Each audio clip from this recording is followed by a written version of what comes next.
Il est 9h18, merci d'être avec nous. On va revenir sur le pouvoir, les coulisses du pouvoir ce matin. Ça s'appelle Élysée confidentiel, s'adresse un bilan sur le mandat d'Emmanuel Macron, 14 de ses proches, avec les auteurs, co-auteurs du livre, Paul Larouturou qui est avec nous. Bonjour, merci d'être avec nous.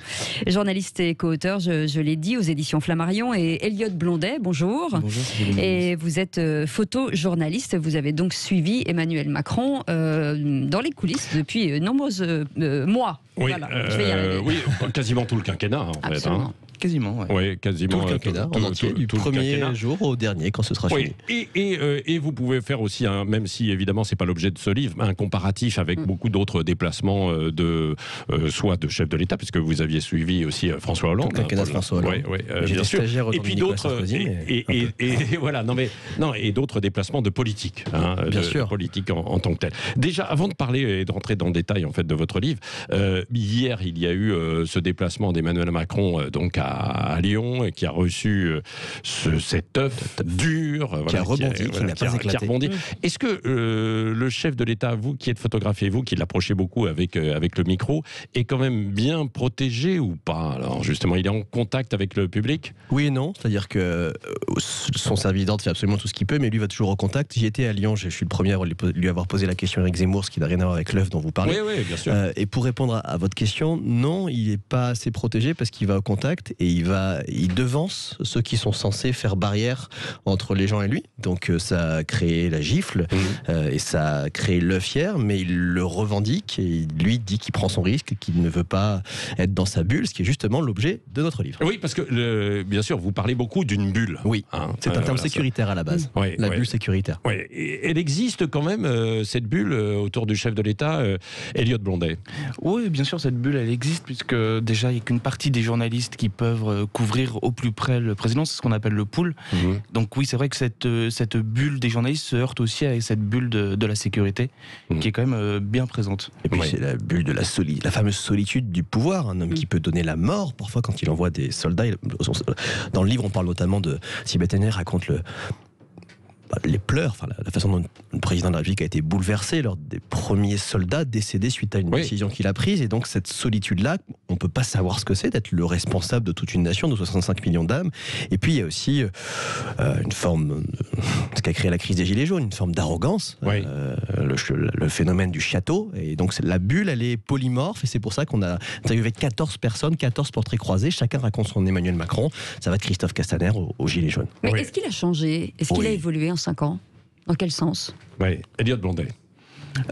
Je sais pas ce qui a changé. Je pense que ce serait prétentieux, même si notre livre essaie d'en parler. Bah oui. Mais vous partez de Manuel Valls, par exemple, avant qu'il ne soit président de la République. Ça s'appelle trahison au pluriel. Mais ce qu'on voulait vraiment faire avec Paul, et ce qui est assez fascinant dans un quinquennat, c'est que raconter un quinquennat, raconter une personne politique, c'est pas raconter que la personne politique, c'est aussi raconter tous les Français, tous les gens en fait qui viennent au contact de cette bulle du pouvoir, de cette bulle présidentielle, comme par exemple Gépi, qui est le seul gilet jaune à avoir été reçu c'est ça, au palais. Mais est-ce que ça veut dire qu'il a un lien différent aujourd'hui avec les Français?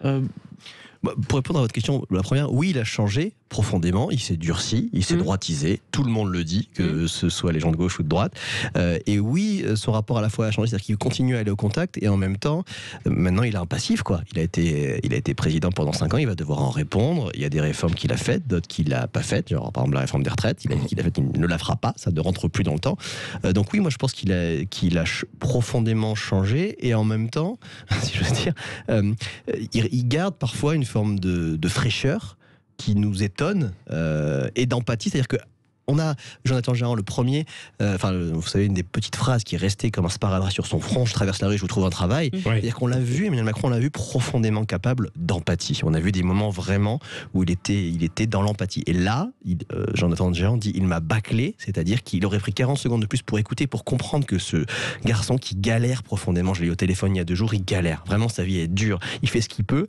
Et lui, il a vraiment bâclé, il n'a pas pris le temps. Et ça, je crois que ça lui a coûté cher. l'intérieur, et parfois, je pense qu'il a le sentiment de savoir mieux que les autres, et certains intimes le disent lui-même. Oui, bien sûr. Il y a des confidences. Voilà, et c'est un vrai problème. Oui, alors, on va y revenir aussi, parce qu'il y a quelque chose qui est intéressant, c'est un peu comme une cour d'école, quand même, aussi, parfois à l'intérieur de cette bulle, avec l'exemple de Christophe Castaner, qui se fait enguirlander, comme un et enfant. encore, j'utilise en fait ce mot avec à propos pour parler de leur passe, en fait, quand à un moment donné, passe d'armes, quand ça n'allait pas bien sur la crise des Gilets jaunes. C'est pas sur la crise des Gilets jaunes. C'est une des révélations de ce livre, il y a vraiment des notes inédites, c'est ce qui nous intéresse, c'est sur l'islam de France. Lors de la réforme du CFCM, où Emmanuel Macron l'humilie, il n'y a pas d'autre mot, à l'Élysée, en disant on n'est jamais à l'abri d'un coup de chance, et il lui envoie un télégramme, Christophe Castaner, donc ministre de l'Intérieur au président de la République, en disant tu ne me parles plus jamais comme ça. Sa secrétaire l'appelle, il s'engueule, et donc il nous raconte vraiment, ça a twisté, quoi. Oui, complètement. Lydia Guirousse, votre regard est intéressant parce que vous avez évidemment, aujourd'hui vous êtes commentatrice, éditorialiste, mais vous avez fait beaucoup de politique, vous avez été un peu plus dans la bulle à droite, Nicolas Sarkozy. Oui. Il y a une bulle véritablement dans ce monde politique où on essaie d'être entre soi, avec les journalistes en fait qui viennent se greffer pour ensuite relayer la parole, les images, les photos auprès du grand public, quoi. Oui, évidemment qu'il y a une bulle. Il y a la bulle des conseillers, très peu nombreux. Il y a la bulle des courtisans qui sont très présents, qui diront toujours que tout va bien. Et c'est souvent d'ailleurs celui qui osera dire que ça ne va pas ou que la décision est mauvaise qui sera le plus respecté et écouté. Et puis il y a la bulle des journalistes qui sont sélectionnés et certains certains ont une relation beaucoup plus étroite avec le puissant parce qu'ils pourront mieux traiter l'information. Et donc vous avez les journalistes qui ont leur préférence à gauche et ceux qui ont leur préférence à droite. Oui, effectivement, il y a cette bulle, même quand on est dans l'opposition. Moi, je l'ai connue en tout cas avec la droite qui était dans l'opposition, pas au gouvernement, pas au pouvoir. Oui. Paul Laroutourou, ça existe, quoi. Bien sûr. Et alors cette sélection dont parle Lydia Guirousse, elle existe. Mais évidemment, c'est tout notre dernier chapitre. La sentinelle, Laurence Benamou, la co-correspondance à Jérôme Rivet et Laurence Benamou à l'AFP, qui couvre tous les déplacements. Et c'est vrai qu'évidemment, il y a un phénomène de cour qui va jusqu'à la presse. Et il y a une phrase assez forte de Bruno Roger-Petit que je tente de citer de bon matin de mémoire. Je l'attends. Où il dit en résumé, du temps de Mitterrand, le problème c'est que tout le monde était courtisan. Et maintenant, le problème c'est qu'avec Emmanuel Macron, tous les journalistes ont un peu envie de se faire Emmanuel Macron. Donc il pense que ça s'est un petit peu inversé. Donc hors de la bulle, hors du pool, mais à l'intérieur, évidemment, bien sûr qu'il y a des courtisans. Parce que quand on est à l'intérieur de la bulle, l'intérieur de la bulle, ce que disait Lydia Guirousse, est-ce qu'il faut être bienveillant si on ne l'est pas, y compris journaliste, bien sûr, si on ne l'est pas, on se fait exclure et sortir de la bulle. Vous avez été, vous êtes connu pour avoir de la ténacité. Ça dépend de l'influence que vous avez. C'est parce que vous avez de l'influence et une puissance médiatique que vous pouvez parfois taper un petit peu. Alors, très sincèrement, je crois qu'on est nombreux dans la presse présidentielle à tenter d'être tout simplement et très humblement un contre-pouvoir. C'est un rapport de force permanent. Donc, il y a des moments de sourire. Quand hier, Emmanuel Macron me répond à ma question Éric Zemmour, et quand je lui repose la question allez-vous le lire, l'avez-vous regardé, et il me regarde, il me fait un clin d'œil, il dit vous ne m'aurez pas. Certains y verront une connivence. Moi, je vois surtout une façon politique de répondre. Je ne tomberai pas dans ce piège. J'ai cette réponse parce que je lui pose 3 fois la question. On est nombreux. On n'est pas les seuls. Effectivement, avec Elliott, on a couvert tout le quinquennat. On l'a suivi dans la France entière, dans le monde entier. Donc, on l'a vraiment beaucoup couvert, beaucoup connu. Mais on est quand même nombreux, contrairement à ce que vous dites, je l'espère, à ne pas être dans ce rôle de courtisan, Monsieur le Président, comme vous êtes fort. Je l'espère, en tout cas. J'espère qu'on l'a montré par notre travail. Est-ce que dans cette période d'élection présidentielle, la peur de la trahison, vous sentez qu'il y a cette peur de la trahison justement autour de lui? Elliott Blondet. Cette peur de la trahison, je sais pas. Non, vous la sentez pas. Non. Il a trahi quand même Emmanuel Macron. Il a trahi François Hollande. C'est le premier chapitre raconté par Manuel Valls. Sur les bancs de l'Assemblée nationale. C'est factuel. Il y a une chronologie. Il l'a fait scientifiquement. Et Manuel Valls nous le raconte de façon assez détaillée avant lui-même que je lui dise mais vous-même, monsieur Valls, vous avez quand même pas mal trahi. Donc évidemment, il y a une trahison permanente. Et puis là, la question, à mon avis, c'est je crois que vous menez à Édouard Philippe. Voilà. Je crois qu'il ira pas. Cette fois-ci, ça me paraît désormais limpide. Il l'a dit publiquement, donc je pense qu'il n'y a pas dans le camp du président de la République, quelqu'un qui puisse émerger face à lui, à mon avis, sera candidat, évidemment. Non, mais pas forcément quelqu'un qui puisse émerger, mais des gens qui puissent parler, raconter, dire des choses. Voilà, parce qu'il y a certaines personnes qui se sont cherchées quand même. Sibeth Ndiaye. Elle y va, oui. Elle donne les vrais, dans ce livre, elle donne selon elle les vrais reproches politiques qu'elle fait au président de la République, bien sûr, mais on essaie de déplier en longueur et il y a à la fois les qualités et les défauts. C'est ni un livre ni à charge ni à décharge. Et on est très heureux parce qu'on a des messages de lecteurs qui disent: j'avais jamais acheté de livre politique. Vous êtes jeune, parce qu'on a Elliot a 27 ans, je vais en avoir 35, donc c'est un livre de trentenaire. Jeune, bon. Sympa. Non, et surtout, on essaie de s'amuser dans l'écriture. Christophe Castaner, je l'écris House of Orcalchi à un moment avec Manuel Valls. Je pars dans un délire sur le Roi Lion. Donc on essaie de partager notre passion de la politique, qui est une matière noble, notre amour absolu du terrain. Et moi, j'ai essayé de rencontrer avec Elliot. Je ne sais pas ce que vous avez trouvé, mais on a essayé de vous concevoir un beau livre, un bel objet avec les photos. Il est très beau. Ça se lit un peu aussi, je vais caricaturer, mais comme une bande dessinée, quelque part. Bien sûr. Aussi, en fait. Il y a des bandes dessinées incroyables. On poursuit encore 10 minutes avec vous, Paul Laroutourou et Elliot Blondet, pour ce livre, Élysée confidentiel. Et vous, si vous voulez réagir, si vous avez des questions à poser, n'hésitez pas, 0826 300 300. C'est confidentiel, mais on vous dira tout dans un instant. Tout de suite. Il est 9h33. Oui, dans 10 minutes maintenant, la France à vos côtés, comme chaque matin, derrière des combats, des idées, etc. exemplaires. Et ce matin, Cécile, on s'intéressera à la précarité des étudiants aujourd'hui, lourdement fragilisés à la suite de la crise du Covid. Je rappelle de 3 chiffres: plus d'un étudiant sur 2 a un reste à vivre inférieur à 50 € par mois, ce qui était quand même pas beaucoup. 46% des étudiants sautent un repas pour des raisons financières et renoncent aussi à des soins médicaux. La situation s'explique, hausse des loyers en province, en banlieue parisienne et à Paris, très peu de jobs d'appoint à l'époque. Là, ça redémarre un petit peu, mais c'était très compliqué pour eux. Et puis c'était la fin de 1 € pour les boursiers, vous savez. Pendant la période du Covid. Exactement, pour les repas. Donc voilà. Et aujourd'hui, ça pèse forcément sur le budget. On en parlera avec 3 invités, donc un étudiant, la vice-présidente de l'UNEF et une association qui s'appelle Linky, en tout cas, qui vient au secours de ces étudiants en distribuant des repas tous les jours. Et ces repas, vous allez voir, ça augmente tous les jours. Voilà, oui, alors restons maintenant et revenons sur Élysée confidentiel, qui est sorti il y a quelques jours, qui marche déjà beaucoup en librairie, aux éditions Flammarion. Paul Laroutourou et Elliot Blondet. Paul Laroutourou, journaliste, on l'a vu beaucoup à Quotidien, bien sûr, avec son micro, il allait enquiquiner, si je puis dire, l'ensemble des politiques, etc. Je ne vous parle pas, partez de là, voilà, vous êtes fait remarquer pour ça. Elliot Blondet, vous êtes plus discret puisque vous êtes photographe et donc vous essayez d'être dans l'ombre pour prendre les politiques, oui, c'est ça, en lumière. Emmanuel Macron, justement, et les photographes, il aime jouer ou pas ? Parce qu'il y a beaucoup de photos dans ce livre aussi. Pas que d'Emmanuel Macron, bien sûr. Mais la légende dit qu'il n'est pas très à l'aise avec la photographie. Alors que pourtant, je pense que c'est quand même un président qui a, notamment avec Arnaud Jolins, qui est donc le scénographe du président, qui est dans le livre et qui nous fait des confidences vraiment intéressantes, a vraiment révolutionné l'image présidentielle. Pour nous, ça a été des choses, ça a été des mises en scène beaucoup plus importantes, beaucoup plus grandioses, et même des choses beaucoup plus réfléchies. Je pense notamment à la fameuse Marianne lors de la cérémonie à la préfecture de police suite à l'attentat qu'il y avait eu. Je pense aussi à la scénographie qui était très, très construite aussi lors de l'hommage à Samuel Paty à la Sorbonne. Voilà. Pour nous, photographes, c'est toujours compliqué parce qu'on a toujours la sécurité tout autour. Bien sûr. Mais ça reste quand même quelque chose de... Mais quel regard il a sur lui, justement ? Est-ce qu'il check les photos ? Est-ce qu'il regarde ? Ou quelqu'un d'autre s'en occupe ? Ou est-ce que c'est Brigitte Macron ? Ça, vous ne publiez pas. Ça, vous publiez. Ah non. Notre travail de journaliste, moi je fais partie du comité de liaison, on est des photographes complètement indépendants, personne n'a vérifié les photographies. C'est intéressant et c'est important en fait de le dire. Et de même que je précise pour les auditeurs qui nous rejoignent, c'est pas un livre à l'ode ou à l'honneur d'Emmanuel Macron. Pas du tout. Il y a des gens qui sont admiratifs, certes, et puis beaucoup d'autres qui sont déçus à travers les 14 portraits. C'était vraiment la ligne de crête qu'on voulait garder avec Paul et je pense que c'est comme ça qu'on a réussi à avoir la confiance de nos personnages.